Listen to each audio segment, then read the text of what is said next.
Hello friends! So we have reached a time of the year when a lot of sports are in full swing, and chances are either that you or somebody that you know and love is a huge sports fan. Think about what it looks like when somebody is just a huge fan of a particular team. What did they do? People who are huge fans of a certain team tend to go out and buy all the shirts and the hats and all the gear that has their team's name on it or maybe a favorite player's number on it. They tend to go to the games when they can. And they tend to cheer loudly, and if they can't go to the games in person and cheer for their teams, they may be sitting or standing in front of the TV, jumping up and down, just so into the game and so in support of their team and wanting them to do well. They go out. When somebody's a fan of a certain team or a certain sport, they are very, very loyal to their team. They love their team when their team is winning. They love when their team is losing. It just really doesn't matter. Their opinion of that team that they love so much really isn't based on performance. They are loyal and they are true to that team no matter what.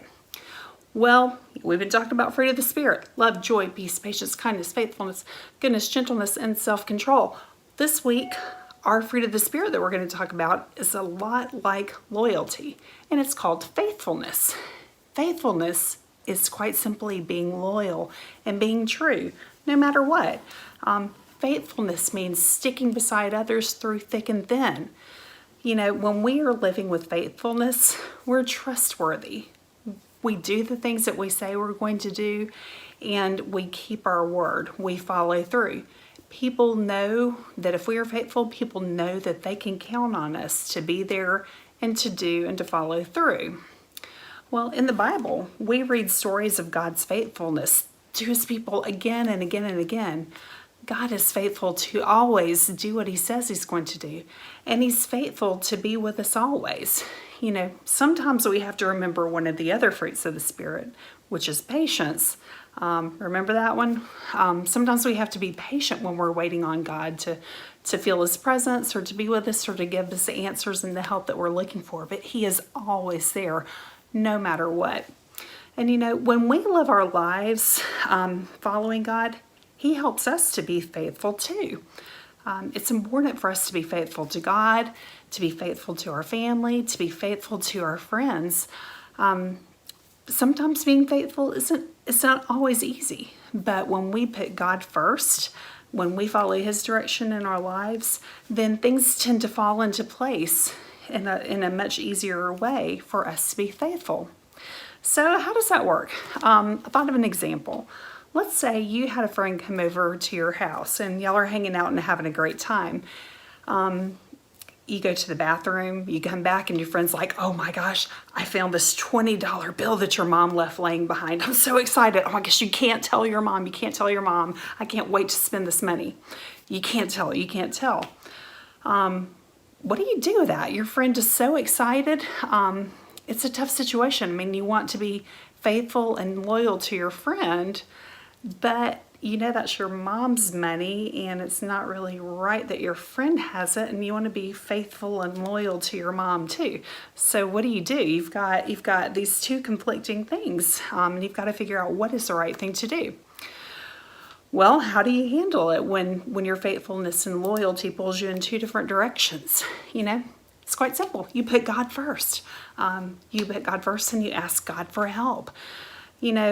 In this situation, God teaches us in the Bible that stealing is wrong. It's not right to take things that don't belong to us. So when you put God first and you remember that we're not supposed to steal and take other things, then it kind of helps you know that what you need to do is tell your friend, "Hey, it's not okay for you to keep that. That's not the right thing to do, and we need to make it right." You can work with your friend, work with your mom, and work it out together if you need to. But when you put God first and are loyal to him and his word first, it helps you know what that right thing to do is.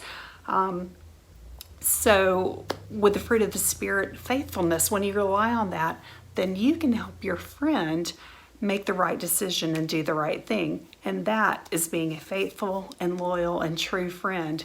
Absolutely indeed.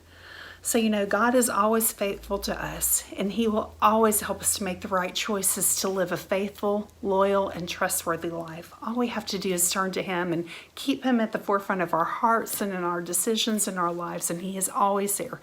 He will be faithful and true, and He will equip us with that gift and that ability to be faithful and show that faithfulness to others too.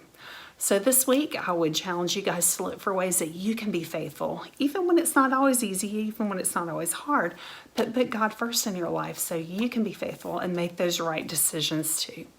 I love you guys. I miss you guys so much, and I'm praying for you, and I hope to see you soon. Bye.